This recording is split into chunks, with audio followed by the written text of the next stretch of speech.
това е единствената школа у нас, в която се преподават стъпките и движенията на краля на попа Майкъл Джексън.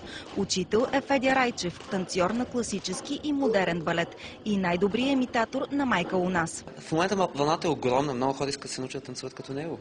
А аз самия, като малък, винаги съм се ядосвал, че няма къде да посетя клас за Майкъл Джексън танци. Няма един, който да ме научи на движения на Майкъл. В класа на Федя има 30 истински фенове на краля на попа. Най-малката от всички е Дани. Тя е само на 8. Разказва, че е станала почитател на Майкъл още когато е била на 2 години. Майка ми един път ми пусна по телевизията някакво интервю са давали на Майкъл и аз първото, което съм танцувала някаква негова песен. Майката на Дани, Джулия, е един от най-запалените фенове, които посещават школата. Всички те ще прекарат тази вечер край мемориала на поп-легендата пред Народния театър.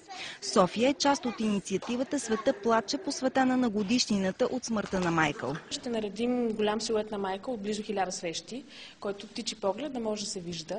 Българските фенове не вярват на легендата, че краля на попа е жив. Ние смятаме чрез нашата школа, чрез нашия учител да запази Майкъл жив все още в сърцата ни. Ако той наистина е жив, значи не иска да го намерят, което значи аз не искам да го търся. Според Федя, всеки може да се научи да танцува като Майкъл Джексън, стига да го прави с любов. А който смята, че краля на попа продължава да е жив с музиката си, може да се присъедини към феновете, които ще прекарат вечерта край мемориала му.